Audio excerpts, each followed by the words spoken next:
Supreme Court has allowed the Trump administration to resume deporting undocumented migrants, including those convicted of crimes, to third countries, that's third world countries, even if the migrants are not from those places.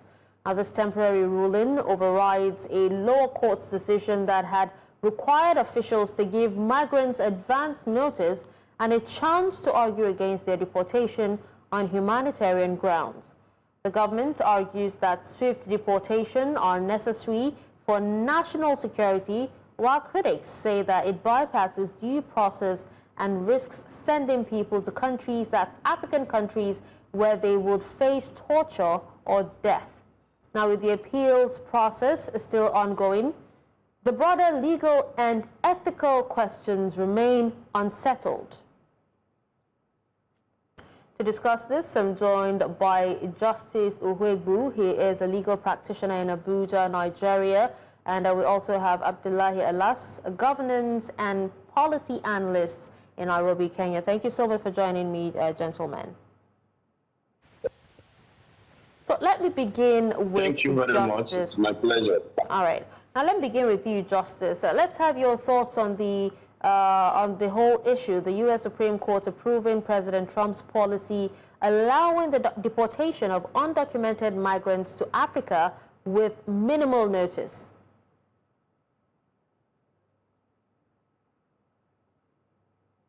As a lawyer, I will always conform with the law. The Supreme Court, the U.S. Supreme Court is the highest court in the United States. And you know, this has gone through a legal battle before it got to the Supreme Court. Now that the Supreme Court have taken that side one way or the other, I don't think that any other thing anybody can do.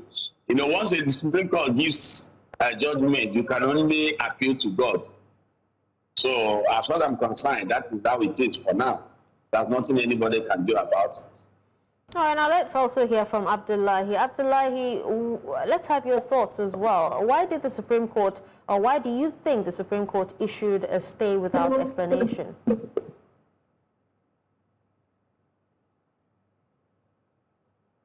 Sovereign country, and they can do whatever they are doing with their country. But you see, if you want to remove immigrants and you want to bring them to African countries, then you can only bring immigrants to their country of origin. If, let's say I'm a Kenyan in Kenya and I'm going to the United States, if they want to deport me, they can only deport me to my country, as long as it's safe. I'm not going to feel, you know, persecution or you know, any threat. But saying that you're going to remove immigrants from countries like Myanmar and, you know, Vietnam and these countries, and then you bring them, you say you're going to have agreements with African states like Angola or, you know, Rwanda and you know, Equatorial Guinea and Libya and these countries, then I don't think that is how it should work in African countries. That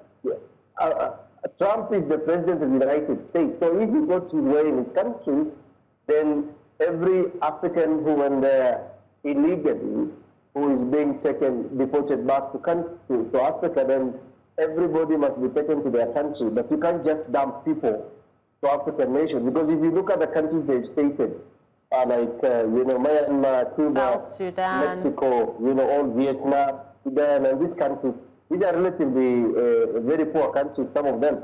The countries they're trying to bring in Africa are not the wealthiest countries, apart from Angola that is in, you know, middle you know, GDP. If you look at, there is nobody coming to South Africa, there is nobody coming to Nigeria, there is nobody coming to Egypt, Tunisia, Algeria, Morocco, Ghana, Kenya. Where are they going to go? So it is incumbent upon African leaders to stop Trump and tell him, if there is an illegal immigrants from Africa, then every African immigrant who has gone there illegally has a country. So you take them to their country. But you're not going to allow to just dump people in Africa just because you don't want them in America. Then every nation in Africa can only receive its people. This nonsense of states dictating to other states because they're either economical giant or military. America empire is crumbling and Africans must rise. You see what's happening in Burkina Faso and in the Sahel region. It is time for African leaders to embrace good governance in our continent and make sure that our own countries have, access to better life, good education, infrastructure. We take care of ourselves. Why will our people die in Red Sea and Libya, and we are participating in either drug cartels or human trafficking or organ, harvesting? It is time for Africa to rise up and tell Trump, we're not going to accept anyone who is not coming from our country. Oh, okay. Now, Justice, 6-3, that's just 6 justices said go ahead on these fast-track deportations.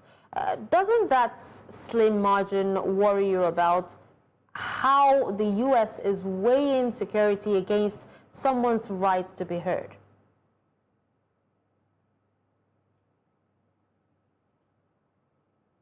You see, let's be realistic to ourselves.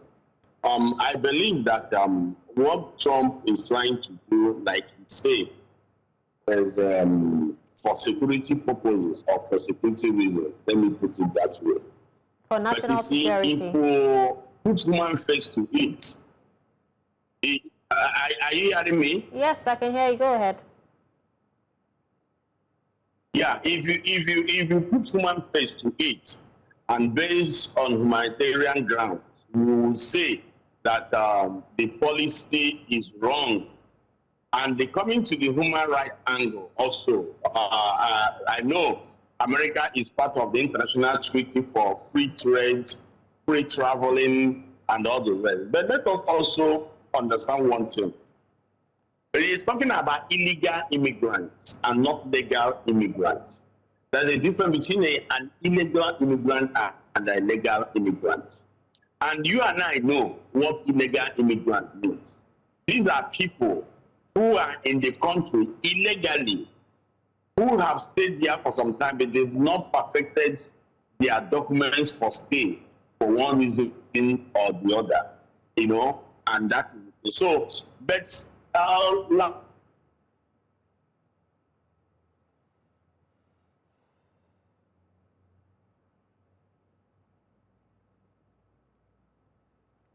right, now let's... Okay. All right, so let's come to you since we've lost Uche there.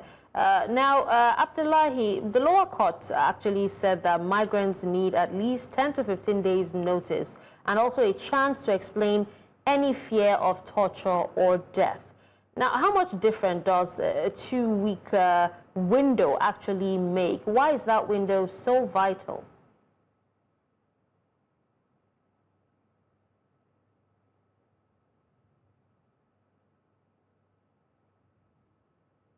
From countries. So if there is an illegal immigrant from Kenya, they come back to Kenya. If there are illegal immigrants from Nigeria, they go back to Nigeria. These illegal immigrants have, countries they came for. If there are people who come from countries that have been toppled and unjustly fought by America, like Libya, today is in Timon, Sudan is having issues, DRC Congo is having issues, Syria, Afghanistan. There are places maybe you will say that these people are not going to be safe there because the illegal immigrants might include maybe people who are run away from persecution. So these ones can have agreement within, they can come through the African Union and then it's discussed there. So if there are refugees that are Africans that cannot go back to their country, then Kenya is hosting refugees from DRC Congo, Rwanda, Burundi, South Sudan, Sudan, Somalia. We're having people coming all the way from Iraq. So we have a lot of refugees in most of these African countries. It doesn't mean that the illegal immigrants are only in United States. Here in Somalia, Kenya has almost 750 kilometers border. So we receive them. There are currently issues in Ethiopia. There are currently issues between Sudan and Eritrea. It is always coming. But Kenya has a system in place through the United Nations. They are received through the borders. Some maybe will slip in, but they're still allowed to stay. If they are caught in Nairobi or other towns, they are taken to UN, then they are documented. What I am saying is that if Trump feels that he does not need illegal immigrants in his country, then those who come from those countries can go. United States has enacted a lot of things over the last 60, 70 years. When United Nations was formed, Africans weren't there. World Bank was formed, we weren't there. Most of these things are imperial thinking of the West. So we Africans must question things. Law is made by people. Law is not the Bible. Law is not the Quran. So we need to tell ourselves that it is time for Africa. Why do we have immigrants? It's because African leaders have failed them. You see, look at Qatar, a very small country, vis-a-vis Nigeria. Qatar is not even as big as one of the states. But today, it's management of resources, establishment of knowledge. It is having institutions that build credibility and security for everyone, providing clean water. Look at how African mothers and African children live in our villages. We are still scavenging for food, for heaven's sake. After 60, 65 years of existence of African states, we are only concentrating on building a very strong state that is not, taking care of the quality. Our people are poor everywhere. Our state, look at the leaders, the president of Nigeria, the president of Uganda, the MPs in Uganda. These are barely 80, 70 years old people in a continent where a majority are below 38, well educated. So it is time for Africans to stop, pointing fingers towards other people and look at its natural resources and human resources. The most abundant, the most vital, thing that God gave Africa is human beings who are very young, well educated, failed by a clique of elites who require less within themselves who are protecting the systems. That's why we have crisis in all these places. So we need to concentrate on Africa. We have a young population. We have resources under this earth. Why is UN feeding our people 65 years after independence? So it's time for Africans to look themselves in the mirror, and we should not even discuss what Trump wants to do with his country. That is a country that is almost 300 years old. That is just 4% of the population.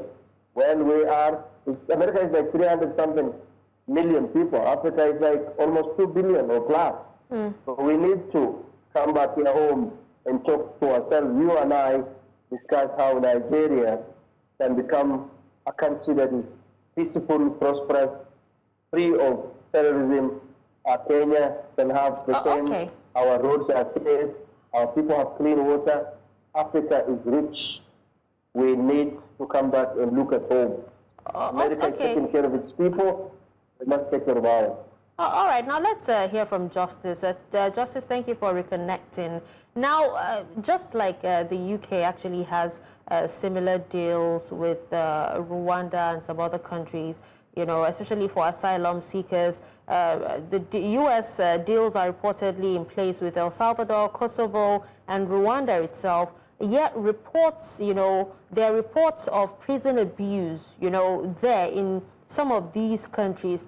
So how can we actually trust the assurances that the assurances of these countries won't become empty promises? And also, international law warns against, chain refoulement, that's sending someone somewhere just to send them on again. So don't you think that the U.S. is not is skating on thin ice with their treaty commitments, that's breaching their own treaty obligations? There is an international treaty that I know America is part of that treaty, allowing for free trade, allowing for free movement, relocation, and migration. But the truth about there is that we is talking about illegal immigrants. I think the best thing or the best way out of this solution, maybe we are listening to tell ourselves the truth, is for the government of America or United States to look at people who have genuine reason, and actually look at their cases and grant them asylum. Because you cannot send somebody back home in Africa when you know that that person's life is in danger.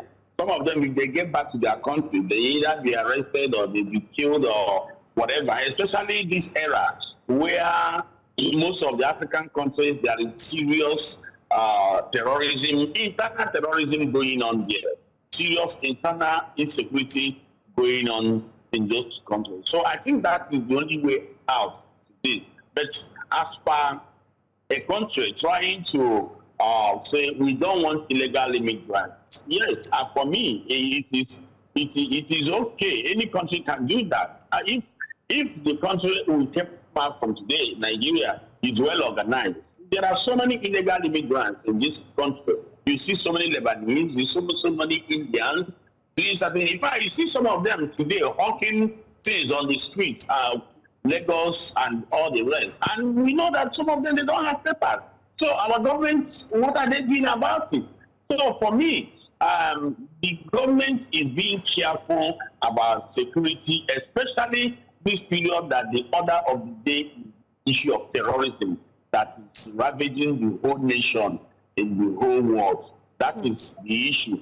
But again, I will also say that the country should also reconsider certain things. Because, for example, somebody who has lived in the United States for like 10 years, 5 years, 7 years, with his children, if you send that person back home, what is that person going to do again? Where is the person going to start?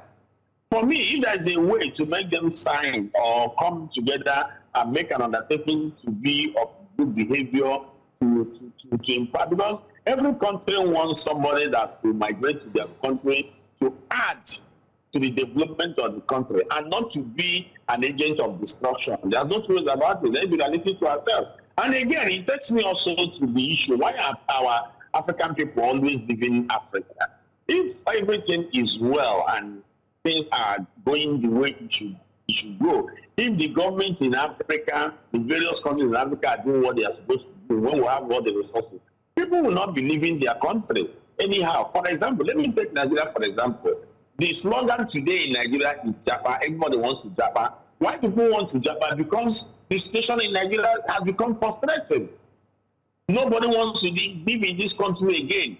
There are so many places in Nigeria today you cannot. In fact, there are so many villages that they have run away. Many people have become slaves in their own place. So what are we saying? As somebody who happens to see himself, and that's why you see our people. I'm using Nigeria as a case study here. Doing so many things. You see people going through the Mediterranean Sea to cross over outside Nigeria and all the way, and they are dying on daily basis. And let me also shock you. Many Nigerians, as I speak to you, would decide instead they will come back, let them die there.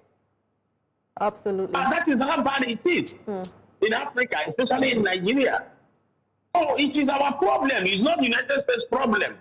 If we have fixed our country, if the so-called rulers, because there are no leaders in Nigeria, if the rulers have done the needful, I don't think Nigerians will be leaving the country anyhow. And again, remember that even when this issue of deportation saga came up in the United States, the whites actually had a protest that they cannot do the jobs these Africans are doing. The Menian jobs, the shabby jobs, and all that. It's Africans that do all these jobs. Yeah. So give or take, it's also not going to be easy for them. Okay. That is a fact. Absolutely. So I think the United States look for a way to balance the issue. All right. Well, with that, we would actually have to wrap up the show as we've run out of time. But thank you so much, gentlemen, for speaking with us. Justice Uhuegbu, legal practitioner, Abdullahi, governance and policy analyst. We appreciate you for your time.